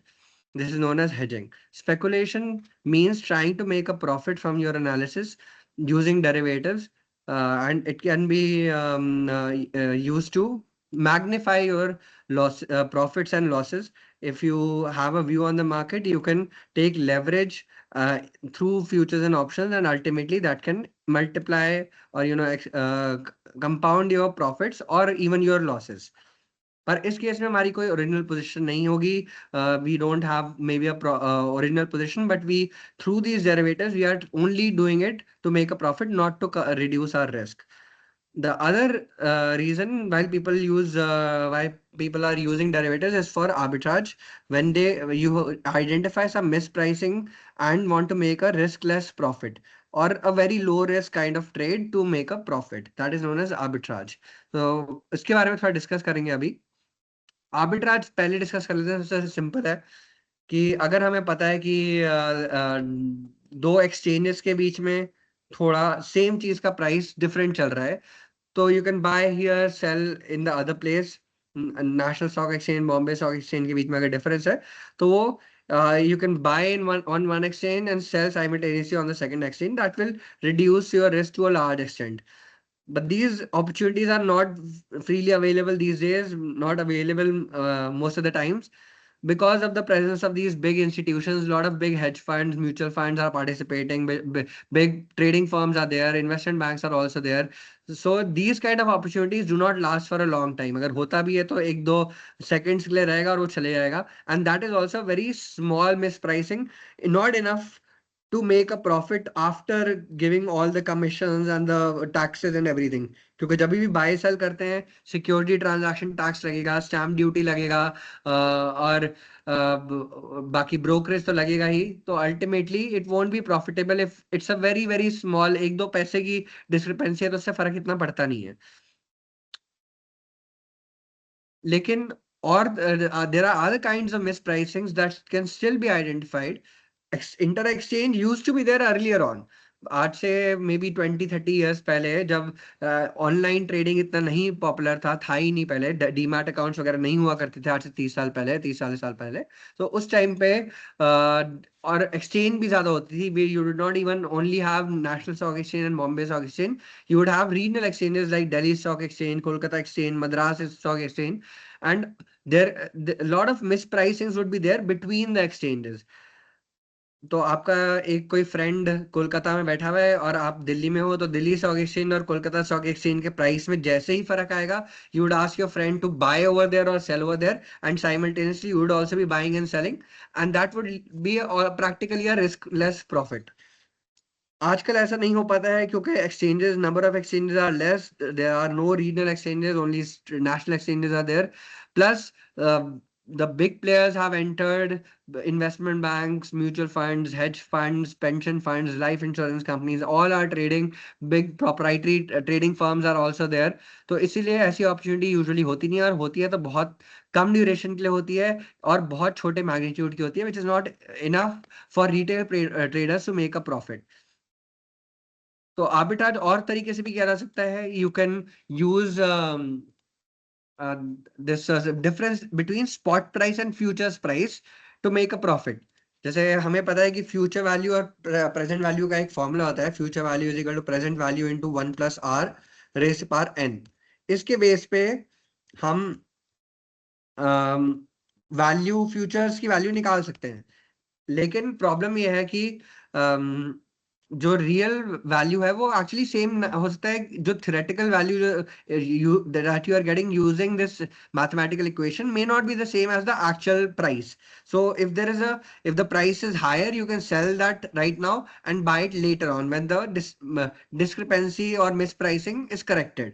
तो कुछ time लगेगा शायद correct हो जाए, तो उस time पे you can, this is like practically a riskless kind of profit. अगर कोई फ्यूचर्स कॉन्ट्रैक्ट ज्यादा एक्सपेंसिव है या ज्यादा सस्ता है, you can sell it right now और buy it right now accordingly. And over long term and people start realising कि हाँ ये मिसप्राइसिंग है, डिस्क्रिपेंसी है, वो धीरे धीरे करेक्ट हो जाएगी. क्योंकि अगर ज्यादा एक्सपेंसिव है सब लोग सेल करेंगे, प्राइस नीचे आ जाएगा. अगर ज्यादा सस्ता है तो सब लोग बाय करेंगे, वो प्राइस ऊपर चला जाएगा. कुछ टाइम लगेगा but it this can be corrected over time. So this is one more other way that derivatives can be used for arbitrage between futures and between the spot price. और put और call option के बीच में भी pricing होती है. एक put call parity equation होता है. तो अगर सेम स्ट्राइक प्राइस का हम will be discussing options in more detail later on, but if you have let's say the same strike price, put and call options, उनका एक मैथमेटिकल रिलेशन होता है जो कि पुट कॉल पैरिटी इक्वेशन के through होता है. And if there the theoretical price and the actual price are different, you can use that equation, put call equation, to make a riskless profit. अगर theoretically price put option का होना चाहिए 100 रुपया और वो 105 रुपए का बिक रहा है, तो उस टाइम पे you can sell it and buy the call option. और अगर ऐसा नहीं है तो उसके opposite can also be done. If it is whichever option is undervalued, you can buy that one and sell the other one. And along with the spot price, along with the futures, you can use all these four things together to make a riskless profit. That relation is a more of a theoretical, the equation which is beyond the scope of financial risk management. We can discuss in derivatives if we have that subject opportunity some other time. We can discuss in financial derivatives later on. But arbitrage can be done and is done by a lot of traders to make a riskless or a low risk profit. उसमें risk इतना नहीं है क्योंकि जो होना चाहिए उससे थोड़ा डिस्क्रिपेंसी है, that you have identified on time and you are making use of that opportunity. पर रिटेल ट्रेडर्स के लिए, being small traders, if you and I are doing it, then we will find it difficult firstly to identify such opportunities, क्योंकि अगर होती है तो बहुत कम fraction of seconds के लिए होती हैं, और उसको identify timely कर पाना, since there are 5,000, more than around 6,000 listed companies are there, इतनी सारी लिस्टेड कंपनीज हैं और डेरिवेटिव्स भी काफी सारी कंपनीज के हैं, तो उनको सबको ट्रैक कर पाना manually is quite difficult. That's the reason for retail investors usually arbitrage is not possible. And even if it is done, other costs like brokerage, like security transaction tax, like stamp duties add up, and you will not be able to make a benefit. अगर हमने identify कर भी लिया कि 1 रुपए का discrepancy है, वो इतना प्रॉफिटेबली नहीं हो पाएगा क्योंकि बाकी और इतने ओवरहेड चार्जेस होते हैं, इंक्लूडिंग सिक्योरिटी ट्रांजैक्शन टैक्स और commodity transaction tax. You also have stamp duties, you have brokerage, and you have to pay GST, and all these other charges are there. इसीलिए तो अब दूसरा पर्पस होता है speculation और तीसरा हो सकता है hedging. Speculation means we are not having any position, हमने कोई शेयर वगैरह बाय नहीं कर रखा, हमने कुछ बाय उस पर्टिकुलर कॉन्ट्रैक्ट से रिलेटेड हमारा कोई स्टेक नहीं है. हम कोई गोल्ड में ट्रेडिंग वैसे नहीं करते, या हम गोल्ड ज्वेलर नहीं है, फिर भी हम गोल्ड फ्यूचर्स में कुछ कर रहे हैं या गोल्ड ऑप्शंस में कुछ कर रहे हैं, we are trading over there. That means we are trying to make a profit based on speculation. We are speculating on the prices after doing our analysis. हो सकता है फंडामेंटल एनालिसिस किया हो सकता है टेक्निकल एनालिसिस किया हो, but based on your analysis and your view on the market, without having any other stake, you are trying to make a profit. This is known as speculation. ये commodities में भी किया जा सकता है. Crude oil में काफी लोग अभी कर रहे हैं आजकल, क्योंकि क्रूड ऑयल प्राइस ऊपर नीचे बहुत वोलेटाइल है इस टाइम पे. सिमिलरली काफी लोग गोल्ड में कर रहे थे कुछ टाइम तक, अब तो फिर से prices started coming down. Speculation was being done in gold and silver also. और स्टॉक्स में भी किया जा सकता है. अगर हमारे पास हमने कोई स्टॉक नहीं भी ले रखा तो भी हम ट्रेडिंग कर सकते हैं फ्यूचर्स एंड ऑप्शंस में, just to make a profit. And this profit is greater compare to buying stocks because of the impact of leverage. हमें 4-5 गुना का लेवरेज मिल जाता है, तो हम 1 लाख रुपए होते हुए भी 4-5 लाख रुपए की ट्रेडिंग इजिली कर सकते हैं। तो हमारे प्रॉफिट्स और लॉसेस मैग्नीफाई हो जाएंगे। This is known as speculation. The third reason that is more relevant to our subject is hedging, reducing risk. Let's say we already have a stake in a particular stock, or we have a particular stake in a particular commodity or in a currency. We can use derivatives to reduce our risk substantially. इसका example हो सकता है कि हमने रिलायंस का share या किसी भी एक कंपनी का शेयर खरीद रखा है और हमें अगले 20 साल तक अपने पोर्टफोलियो में रखना है। हमने मान लो 5 लाख रुपए के शेयर खरीद रखे हैं रिलायंस के, और हमें अगले 10-15-20 साल तक उसे होल्ड करके रखना है। That's meant for our long term retirement portfolio and we don't want to change it very frequently. लेकिन अभी क्योंकि मार्केट में बहुत ज्यादा वोलेटिलिटी है, the prices are falling because of the war which is happening, so you want to also protect yourself in the short term because of the short term volatility. तो उस case में क्या कर सकते हैं? What can we do? We don't want to sell our stock. We don't want to sell this 5 lakh rupee worth Reliance shares, but we still want to reduce our risk. क्योंकि अगर market यहाँ से 20% और गिर गई तो हमारा तो 1 लाख रुपए का नुकसान होगा, which we don't want. So how do we protect ourselves against this short term volatility? Anyone can tell me what is the way? Yes, Lakshay, Pradeep, Ravi, and Chavi. How can we do this? By doing hedging, sir. By hedging? Wait, that's what I'm asking. How do you hedge your position using derivatives? What is the way? क्या हम futures bye करेंगे या sell करेंगे? क्या हम call option buy करेंगे या sell करेंगे, या पुट ऑप्शन बाय करेंगे सेल करेंगे? What can we do over here? Call option करेंगे. कॉल ऑप्शन बाय करेंगे, सेल करेंगे? Sell. Okay, good. So you can do any of these three things. You can either sell the futures contract or in this condition, you on Reliance का जो futures contract है उसको sell कर दें अभी, और 2 महीने बाद उसे फिर से बाय कर लें कम प्राइस पे, तो जो बीच का होगा वो हमारा प्रॉफिट हो जाएगा। अगर मार्केट गिरी भी तो हमने लेट से एक लॉट बाय, एक लॉट सेल कर रखा है क्रूड उसका रिलायंस का, अभी 2000 रुपए पे सेल किया या 700 रुपए पे सेल किया, और वो हमने 500 रुपए पे बाय कर लिया, तो ये 200 रुपए का profit into the quantity will be our overall profit. जो हमारे शेयर पे लॉस हुआ है वो तो अलग है, लेकिन ये हमारा प्रॉफिट होगा, and it will ultimately offset और almost make the loss negligible. अगर हमारा जितना भी 1 लाख रुपए का लॉस हुआ है वो यहाँ से हमारा उतना ही ऑलमोस्ट प्रॉफिट हो जाएगा। So this is through futures. You can sell the futures contract, or you can buy a put option. Put option is the right to sell, right, but not an obligation to sell the shares at a particular price at a particular date in the future.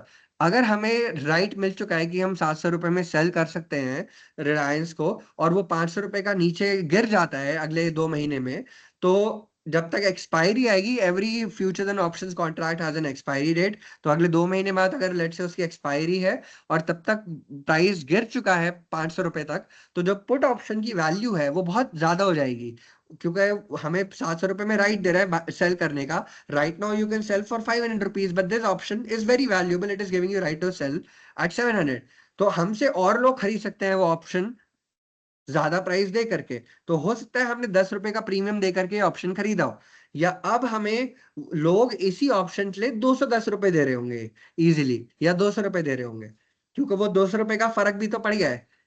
इसीलिए वो into the number of quantity, जो भी एक lot size है उसका into quantity आप कर दोगे तो उतना आपका प्रॉफिट हो जाएगा। तो हालांकि हमारा 1 लाख रुपए का लॉस हो रहा है जो अपना स्टॉक था, लेकिन हमें पुट ऑप्शन ने एक तरीके से लॉस को कम कर दिया। और the third way is using a call option which Ravi is also saying. तो कॉल ऑप्शन सेल अगर हम करेंगे, कॉल ऑप्शन क्या होता है? It is the right to buy, right, not an obligation to buy a particular stock at a particular price at a particular date in the future. It is a right to buy a particular stock at a particular date in the future at a particular price also. तो हमें 700 रुपए में right to buy में हमने sell कर रखा है वो, this we have sold this option। जो right to buy है at 700 rupees वो हमने बेच रखा है। तो उस ऑप्शन को लेट से हमने 10 रुपए में बेचा था, अब क्योंकि प्राइस गिर चुका है, 500 रुपए पे आ चुका है, तो उस ऑप्शन का प्राइस क्या बढ़ना चाहिए या कम होना चाहिए? क्या कोई ये राइट चाहेगा टू बाय एट 700 रुपीज, जब 500 रुपए में वैसे ही बाय कर सकते हैं? Nobody would like to have the right. Why would anyone like to have the right to buy at 700 rupees when you can easily buy at 500 rupees in the market? तो जो एक कॉल ऑप्शन है इसका value 0 हो जाएगा उस time पे, और हमने 10 रुपए हमें मिले थे, 10 रुपए ऑलरेडी मिल चुके हैं इनटू द लॉट साइज, जितना भी क्वांटिटी होगा उसका, हर लॉट का साइज होता है depending on the whether it is Reliance share और टीसीएस शेयर और जो भी है, या निफ्टी का कॉन्ट्रैक्ट है या जो भी है। तो इन जो भी 10 रुपए का हमारा फायदा हो गया into the lot size, so that will cover our loss on the actual stock पे जितना भी लॉस हुआ है वो इधर से कवर हो सकता है। So you can use call option, you can sell the call option, you can buy a put option, or you can sell the futures contract if you want to reduce your risk on this gold on this Reliance stock. तो ये तो stocks के बारे में हो गया. This is known as hedging when you're trying to reduce your short term risk. लेकिन अगर हम कमोडिटीज की बात करें, एग्रीकल्चरल कमोडिटी की बात करते हैं, उनकी भी ट्रेडिंग होती है। वीट का कॉन्ट्रैक्ट हो गया, बार्ले का कॉन्ट्रैक्ट हो गया, सोयाबीन का कॉन्ट्रैक्ट हो गया। अगर हम उसमें ट्रेडिंग कर रहे हैं और हम फार्मर नहीं हैं, तो एक तरीके से हम बेट कर रहे हैं, that we are speculating and this is known as speculation purpose. But what if we are a farmer? अगर एक फार्मर को पता है कि अभी बड़ा अच्छा प्राइस मिल रहा है सोयाबीन का, लेकिन आज से 6 महीने बाद जब तक फसल तैयार होगी तब तक हो सकता है प्राइस गिर जाए। He is scared that the price may fall in the next 6 months. What can he do? He can also apply the same logic. उसको अभी लॉन्ग टर्म में 6 महीने बाद उसकी फसल रेडी होगी, तो उसे चाहिए कि मेरा प्राइस अभी से ही लॉक हो जाए, इतना जो प्राइस है वही प्राइस मेरे को मिले अगले 6 महीने बाद। So he can simply sell a futures option. He can sell a futures contract on whatever commodity. अगर सोयाबीन है या वीट है या जो भी कमोडिटी है, उसका फ्यूचर्स अभी से सेल कर दो। मतलब कि हमें ऑब्लिगेशन है कि हमें इतने पे ही सेल करना होगा, हमारा प्राइस अभी से लॉक हो गया है 6 महीने बाद के लिए। तो अगर प्राइस एक्चुअली गिर जाता है अगले 6 महीने में, तो हमें फायदा हो गया, हमारा प्राइस तो ऑलरेडी लॉक्ड है, हमें उतना मिलना ही मिलना है। लेकिन अगर प्राइस बढ़ भी जाता है तो भी हमें इतना फर्क नहीं पड़ेगा, क्योंकि हमारा मतलब तब हमें फायदा नहीं होगा, लेकिन एटलीस्ट नुकसान भी नहीं होगा। So this is known as hedging when you are using futures to reduce your risk as a farmer. और हम ऐसी ऑप्शंस भी यूज कर सकते हैं। We can sell a call option और we can buy a put option. Put option will give you right to sell. अगर हम पुट ऑप्शन खरीद लेते हैं, मतलब क्या है कि हमारे पास राइट है कि हम इस सोयाबीन या वीट को इतने प्राइस से बेच सकते हैं अगले 6 महीने बाद भी। और अगर प्राइस गिर जाता है, वो ऑप्शन बहुत वैल्यूएबल हो जाएगा, हर एक कोई वो चाहेगा, उसके लिए हमें ज्यादा प्राइस मिलेगा। तो वो जो ऑप्शन पे फायदा हुआ है वो कवर कर लेगा, जो हमारा एक्चुअल जब हम सेल करने जाएंगे उसमें कम प्राइस मिलेगा, तो वो लॉस को कवर कर देगा ऑप्शन हमारा। ऐसे ही कॉल ऑप्शन में ये same logic will apply. You can sell a call option, you can buy a put option, or you can sell a futures contract on soyabean or on wheat or on cotton, जो भी commodity आप उगा रहे हो as a farmer. This is known as hedging for using agri commodities, futures and options, using derivatives. अब यही चीज एक क्रूड ऑयल में भी की जा सकती है, यही चीज करेंसी में भी की जा सकती है, यही चीज मतलब एक्सपोर्टर इंपोर्टर होंगे तो वो करेंसी में करेंगे। अगर हम एक आईटी एक्सपोर्टर हैं, हम let's make you the CEO of TCS. अब टीसीएस के आप CEO, you are exporting most of your IT services to other countries. अगर हम यूएस में एक्सपोर्ट कर रहे हैं और हमें जो पैसा मिलना है वो आज से 3 महीने बाद मिलना है। अब 3 महीने में अगर रुपी डेप्रिशिएट हो रहा है तो हमें अच्छी बात है, तो हमें फर्क नहीं पड़ रहा। लेकिन रुपी अगर डेप्रिशिएट हो रहा है, मतलब डॉलर अगर अप्रिशिएट हो रहा है, तो हमें फर्क नहीं पड़ेगा। लेकिन अगर डॉलर डेप्रिशिएट होगा तो हमें नुकसान हो जाएगा। डॉलर अप्रिशिएट हो रहा है तो उससे तो फायदा ही हो रहा है आईटी कंपनी को, लेकिन डॉलर अगर डेप्रिशिएट होगा तो उनको नुकसान हो जाएगा। अब how can they protect themselves? Again use the same logic कि अभी से फ्यूचर सेल कर दो यूएसडी आईएनआर का, या फिर पुट ऑप्शन बाय कर लो, या फिर कॉल ऑप्शन सेल कर दो। Same logic will apply. जो फायदा डेरिवेटिव्स कॉन्ट्रैक्ट पे होगा वो कवर कर लेगा लॉस को on the actual final payment, जो हमें पेमेंट डॉलर में मिलने वाली है उसको उस पे लॉस को कवर कर देगा derivatives contract. This is known as hedging using currency futures and options using currency derivatives if you are an exporter or you're an importer. Is it clear? Any doubts in this? कुछ problem लगा? Any problem in this? Is it clear or can I move to other things? Clear, sir. Clear. We should proceed. Clear ना? ऐसे ही crude oil के लिए भी use हो सकता है, ऐसे ही गोल्ड के लिए यूज हो सकता है। अगर हम एक कंपनी है इंडियन ऑयल जैसी, हम ऑयल को रिफाइन करके बेचते हैं इन the form of petrol diesel, तो अब हमारे लिए एक इनपुट है क्रूड ऑयल, और हमें वो क्रूड ऑयल चाहिए आज से 3 महीने बाद। हमें लगता है कि अगले 3 महीने में प्राइस बहुत बढ़ जाएगा, तो अब क्या करें? Same you can apply the same logic.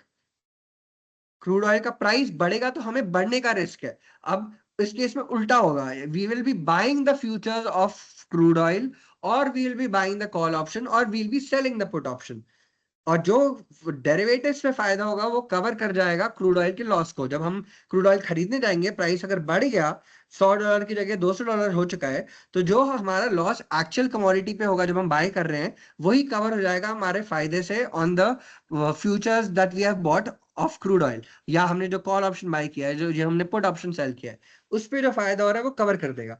और अगर नीचे गिर भी गया तो भी हमारा लॉस, तो भी हमें लॉस नहीं होगा, क्योंकि जो डेरिवेटिव्स पे लॉस हो रहा है वो हमें फायदा भी तो हो रहा है एक्चुअल कमोडिटी पे। $100 का एक तरीके से प्राइस हमारा लॉक हो चुका है, अगर वो 50 पे गिर भी गया तो भी हमारा, तो हमें इतना फर्क नहीं पड़ेगा, हमें 50 में मिल रहा है वो नया, और हमारा उतना ही लॉस डेरिवेटिव पे हो गया, तो हमारा already our loss and profit is already fixed right now. This is known as hedging using crude oil futures and options using crude oil derivatives. और गोल्ड के लिए भी यही होगा। अगर एक ज्वेलर है, हम we are using gold and silver as an input.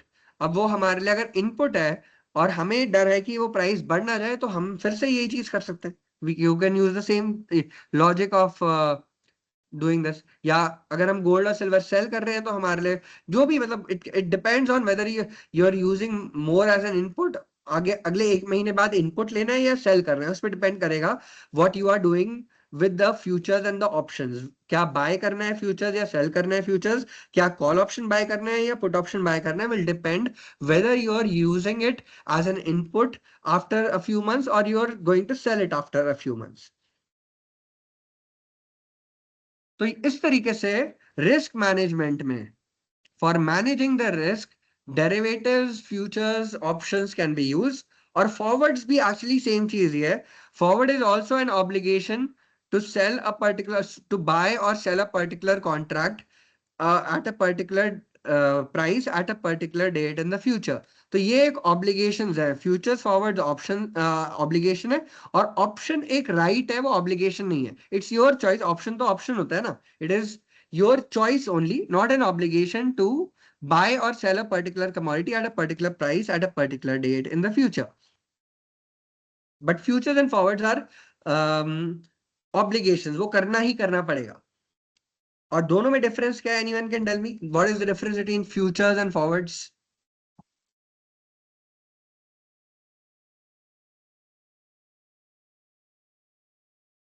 Main difference सिर्फ इतना है कि फ्यूचर्स होते हैं लिस्टेड एक्सचेंज पे। अगर एनएससी बीएससी के हमें कोई स्टॉक का फ्यूचर ट्रेड करना है तो हम एनएससी बीएससी पे लिस्टेड होंगे, वो सारे हम ट्रेड कर सकते हैं। And they are standardize in nature की एक लॉट में इतने ही क्वांटिटी होगी, इतना ही मार्जिन चाहिएगा, सब स्टैंडर्डाइज होता है उसमें। एक्सचेंज पे लिस्टेड है, सब स्टैंडर्डाइज है। लेकिन फॉरवर्ड जो होते हैं वो कस्टमाइजेबल होते हैं और वो ओवर द काउंटर होते हैं, एक्सचेंज पे नहीं होते। मतलब कि अगर दो पार्टीज को आपस में डिसाइड करना है, एक इंपोर्टर और एक एक्सपोर्टर को डिसाइड करना है, तो वो आपस में फॉरवर्ड कॉन्ट्रैक्ट डिसाइड कर सकते हैं करेंसी का। उन्हें एक्सचेंज पे कोई ऐसा स्टैंडर्डाइज कॉन्ट्रैक्ट शायद नहीं मिल रहा हो, उन्हें अपने आपस में नेगोशिएट करना है, तो वो ओवर द काउंटर हो गया, आपस में डिस्कस करके, और वो स्टैंडर्डाइज भी नहीं होगा, वो कस्टमाइजेबल होगा। तो अगर उनको ज्यादा क्वांटिटी करनी है, कम करनी है, कोई और टर्म्स एंड कंडीशन लगानी है, वो उस केस में फॉरवर्ड में की जा सकती है, फ्यूचर्स में वो नहीं की जा सकती। तो ये डिफरेंस है फ्यूचर्स और फॉरवर्ड्स के बीच में, और ऑप्शंस के बीच में ये डिफरेंस है कि that is a choice, that is a right, but not an obligation. और स्वैप्स क्या होते हैं? Swaps are simply when you are exchanging you're transferring your risk to some other party, कि हमें लगता है कि आगे जाकर के currency let's say interest rate बढ़ भी सकता है या कम भी हो सकता है, तो इंटरेस्ट रेट का खतरा है, हमने लोन लिया हुआ है या लेने वाले हैं, उस पे हमें फर्क पड़ेगा अगर इंटरेस्ट रेट ऊपर जाएगा या नीचे जाएगा। तो उसके लिए हम एक बैंक को इन्वॉल्व कर सकते हैं और उनके थ्रू हम एक स्वैप एग्रीमेंट कर सकते हैं। अब क्या होगा उसमें कि हम बैंक को बोलेंगे कि आप हमें हमसे ये हमें ये रिस्क है कि इंटरेस्ट रेट ऊपर नीचे होएगा, उससे हमारी ओवरऑल लायबिलिटी पे फर्क पड़ेगा, तो आप हमारा फिक्स को फ्लोटिंग में कन्वर्ट कर दो इंटरेस्ट रेट को, या इंटरेस्ट रेट को फ्लोटिंग में फिक्स कर दो।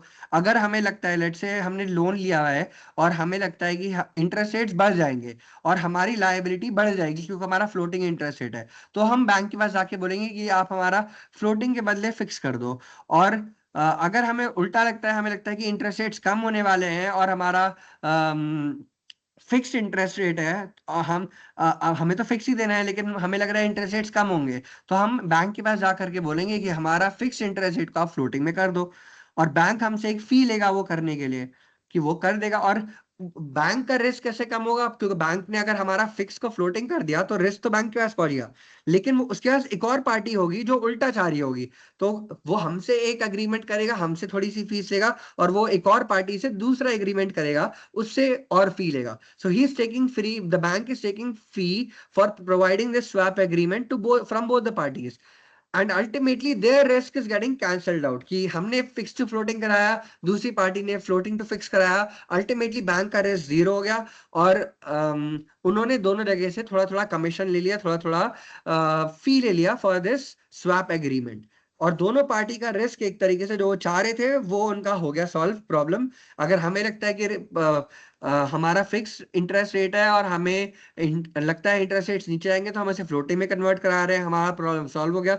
दूसरी किसी पार्टी को लगता है कि उनका फ्लोटिंग इंटरेस्ट रेट है उनका, और इंटरेस्ट रेट्स ऊपर चले जाएंगे, तो वो अपने फ्लोटिंग का फिक्स करा रहे हैं, उनका प्रॉब्लम भी सॉल्व हो गया।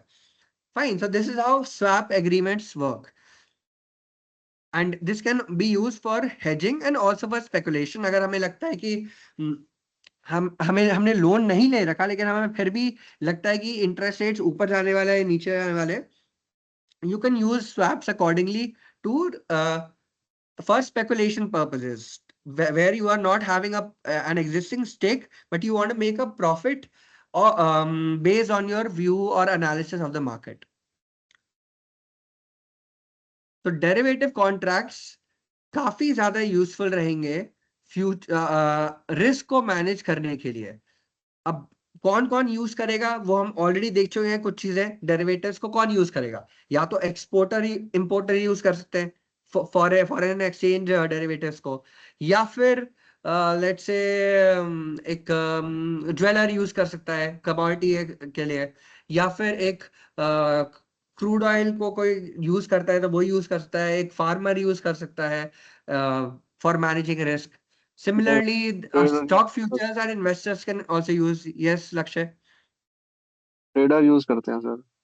ट्रेडर्स यूज कर सकते हैं, एग्जैक्टली ट्रेडर्स जो ट्रेड कर रहे हैं, वो एक्चुअली काफी लोग तो ट्रेडर्स तो इसलिए यूज करते हैं कि स्पेकुलेशन के लिए डेरिवेटिव्स को मोस्टली यूज करते हैं, लेकिन रिस्क कवरेज के लिए भी किया जा सकता है। अगर किसी एक बड़े इंस्टीट्यूशन के पास बहुत सारा स्टेक है एक बहुत शेयर्स में, और उन्हें लगता है कि अभी टेम्परेली डाउनफॉल आने वाला है because of Iran Israel war, तो अनसर्टेनिटी रहेगी, वोलेटिलिटी रहेगी, what they can do is they can sell the futures right now, कि निफ्टी के फ्यूचर्स को सेल कर दिया, अभी बाद में बाय कर लेंगे, तो उनका रिस्क टेम्परेली कम हो गया।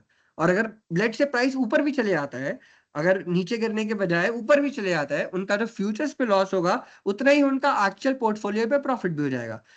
So that is covering their risk entirely, and usually it is used by big institutions who want to cover their risk temporarily. ठीक है, तो डेरिवेटिव्स का यूज रिस्क कवरेज के लिए काफी ज्यादा यूज हो सकता है।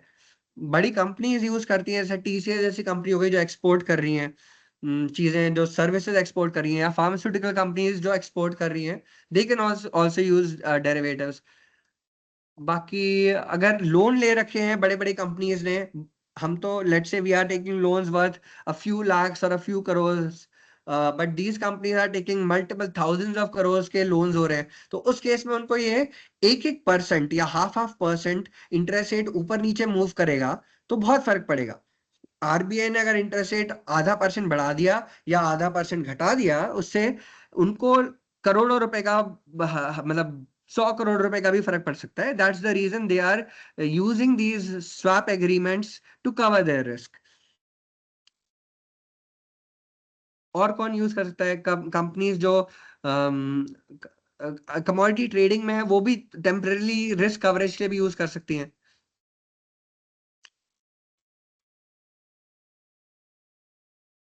Fine, any questions, any problems, any doubts in derivatives? अभी इसके बारे में और बहुत कुछ डिस्कस करना बाकी है कि किस तरीके से हम यूज कर सकते हैं। So if you're having any problem, let me know कि थ्योरी में अभी कुछ प्रॉब्लम आया है जो whatever we have spoken about right now, any issue in that? अगर नहीं है हाँ तो सर। अभी I'll tell you a little bit practical things now कि डेरिवेटिव्स को हम कैसे यूज कर सकते हैं अगर हमें कुछ करना है तो। अभी तक हमने रिस्क कवरेज के बारे में काफी बात कर लिया है, अब थोड़ा स्पेकुलेशन के बारे में और डिटेल में बात करेंगे कि हम कैसे यूज कर सकते हैं, और आर्बिट्राज के बारे में भी हम कैसे यूज कर सकते हैं फ्यूचर्स फॉरवर्ड ऑप्शंस को।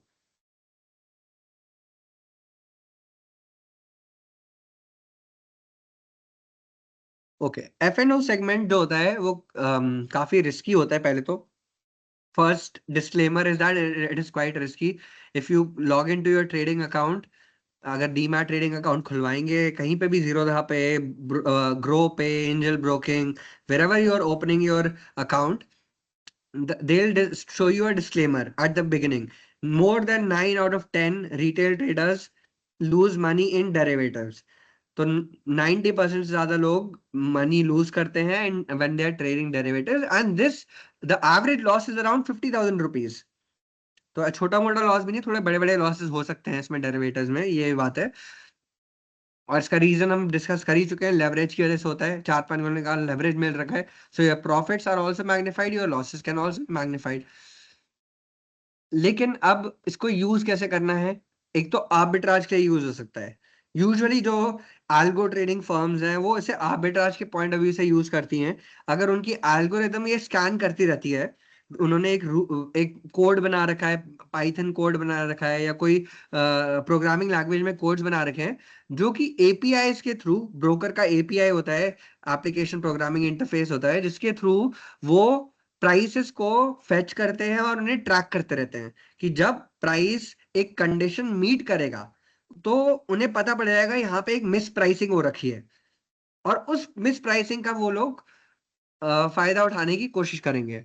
Okay, so they'll try to make a profit out of any mispricing that they identify.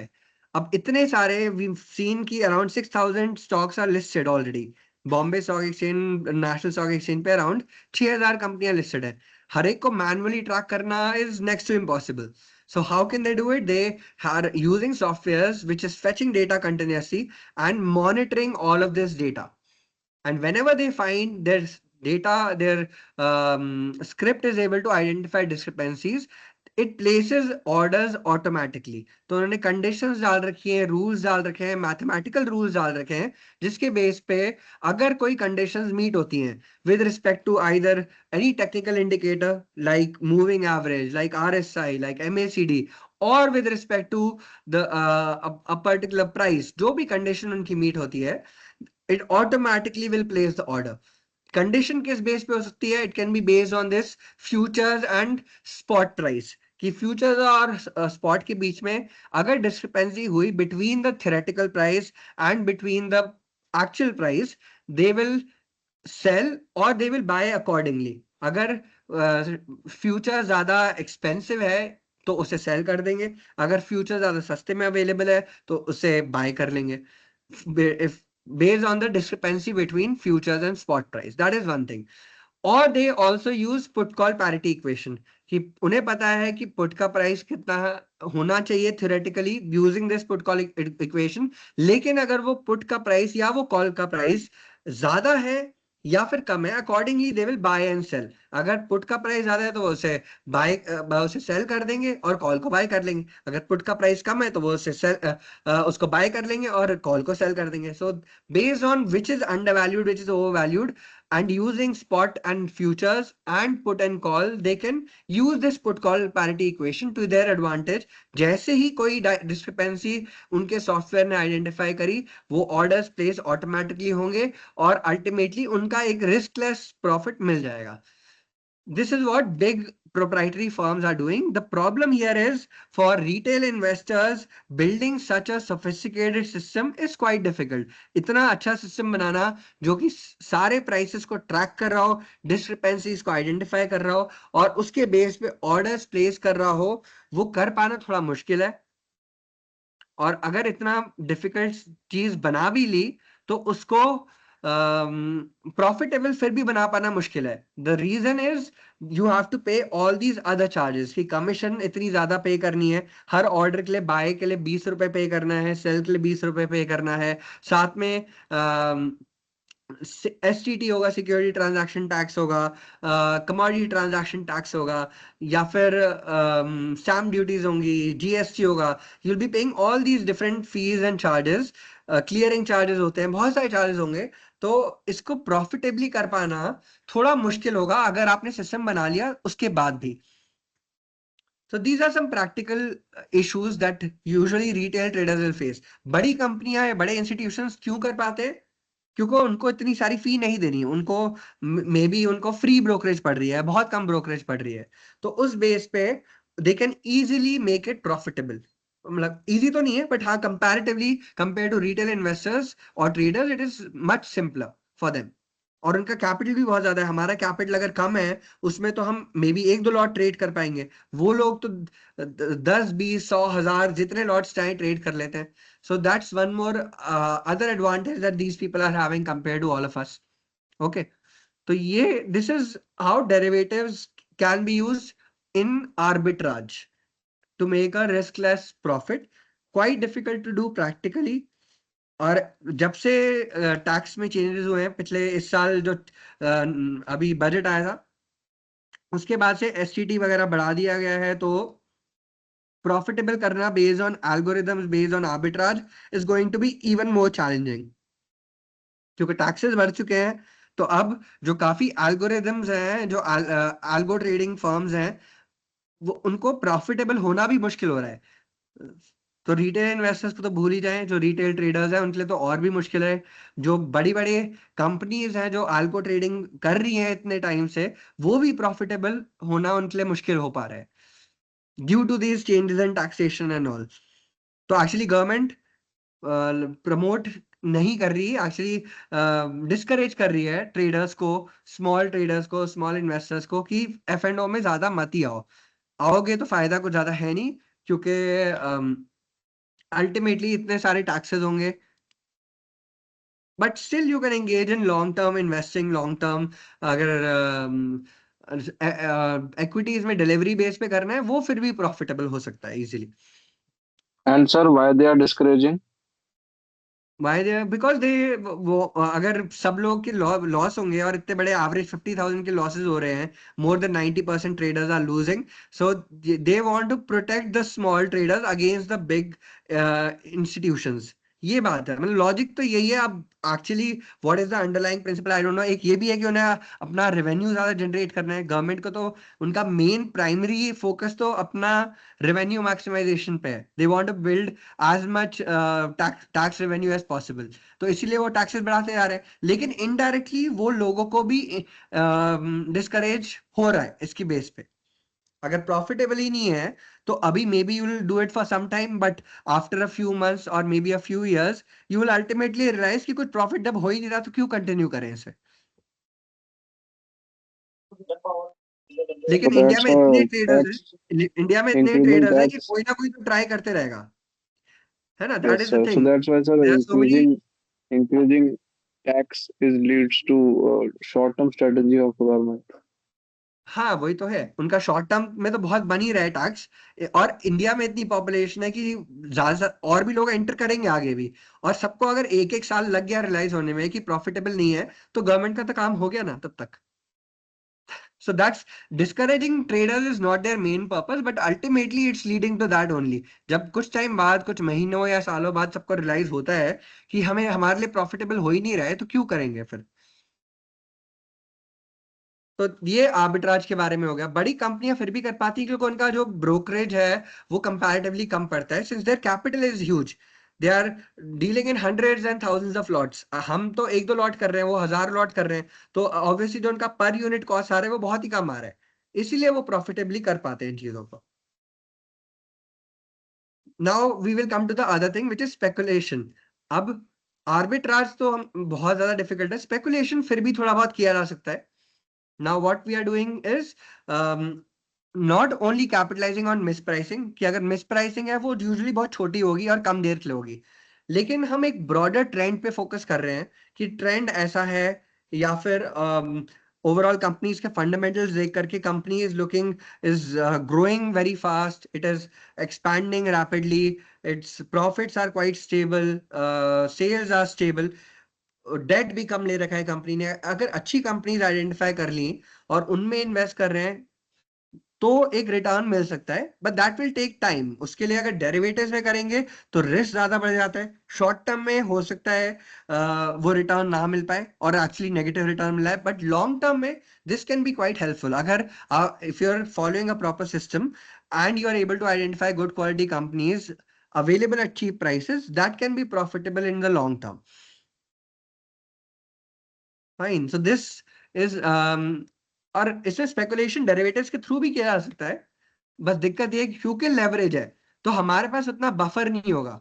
अगर हमने 5 गुना का लेवरेज ले रखा है और मार्केट प्राइस 20% गिर गया, हमने फ्यूचर्स खरीदे और मार्केट प्राइस 20% गिर गया, हमारा तो पूरा loss, we are capital is completely gone over there. 20 into 100 is 20 into 5 is 100%.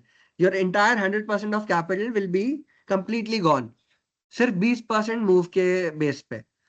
लेकिन अगर इन्वेस्ट कर रहे हैं, if you are not dealing in derivatives, then it you still have a buffer कि 20% गया है ना, 80% तो अभी भी है। That's the benefit you get out of long term investing, कि डेरिवेटिव्स में शॉर्ट टर्म में अगर 20% लॉस हुआ तो your entire capital is completely gone. इसमें 20% अगर हुआ तो at least 80% is still remaining, you can live to fight some other day. थोड़ा और सीख करके, थोड़ा और वो करके, एक्सपीरियंस गेन करके, you can improve your strategy and become profitable in the long term. तो इसीलिए long term investing without using derivatives is a much smarter strategy for retail investors. और सर ये भी तो हो सकता है कि एसटीटी बढ़ाने का एक रीजन ये हो कि शॉर्ट टर्म मनी को लॉन्ग टर्म में कन्वर्ट कर रहा हो, ताकि लोग लॉन्ग टर्म इन्वेस्टमेंट ज्यादा करें तो मार्केट स्टेबल रहे लॉन्ग टर्म में। वो तो है ही, डेफिनेटली वो तो है ही। गवर्नमेंट हमेशा प्रमोट करेगी कि शॉर्ट टर्म में अगर बहुत वोलेटाइल रहेंगी, मार्केट्स ऊपर नीचे मूव कर रही हैं, capital is flowing in and out very quickly, no no government would want that कि अभी कभी ऊपर जा रही है, कभी नीचे गिर रही है, तो that does not give an appearance of stability to the outsiders and even to the people inside. और the citizen of the country will feel कि मार्केट तो ऊपर नीचे करे जा रही, what is happening. Government wants to give an impression of stability to the outsiders and also to people who are inside the economy. Yeah, that's one more reason they want to convert short term into long term investments. और इसीलिए जो short term पे capital gains tax है वो usually higher होता है compare to the long term capital gains tax. जो indexation का बेनिफिट मिलता है वो भी लॉन्ग टर्म में ज्यादा मिलता है, शॉर्ट टर्म में नहीं मिलता। Fine. So these are some of the reasons why government is also not promoting the short-term trades and investments. और उन्हें पता है शॉर्ट टर्म में जो अगर हम लोग कर रहे हैं, हम एक एक लॉट कर रहे हैं, उससे कितना ही रेवेन्यू जनरेट हो जाएगा गवर्नमेंट के लिए। जो ज्यादा रेवेन्यू जनरेट हो रहा है वो बल्क में हो रहा है, जो बड़े प्लेयर्स कर रहे हैं बड़ी क्वांटिटी में, तो इसलिए उनको रहने दो। और शॉर्ट टर्म वाले लोगों को लॉन्ग टर्म में लगाओ, जो कि we will our capital will remain stable and for a long term invested in the capital markets. Sir ये ट्रेंड भी चल गया, जैसे हर घर में सीए होता है वैसे अब हर घर में ट्रेडर भी हो रहा है, तो that will be become a I'm more not sure. Volatile market. नहीं, ट्रेडर का इतना it's not such a bad profession, but thing is कि उसके लिए बहुत ज्यादा एक्सपीरियंस चाहिए, बहुत इतना जल्दी नहीं हो पाता, and you should be able to take losses for quite a long time, कि हो सकता है शुरू के 2-4 साल तो कंप्लीट लॉस ही हो।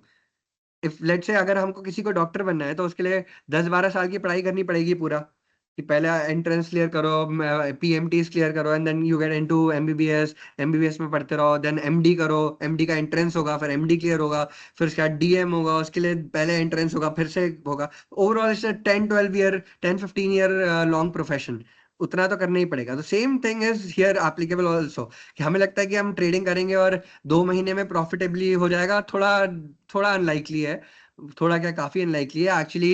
It may take multiple years for us to start becoming profitable, और इतना कैपिटल फर्स्टली लोगों के पास हो, और इतना टाइम हो, इतना पेशेंस हो, इतना रिस्क एपिटाइट हो, वो सब इस मुश्किल है, इसलिए it's not meant for everyone. Trading is a very specialised profession and will take multiple years to become profitable. बहुत कम ही लोग होंगे जो 1-2 साल में प्रॉफिटेबल हो पाते हैं, कम से कम 3-4 साल, 5 साल तो मिनिमम लगेगा प्रॉफिटेबली करने में।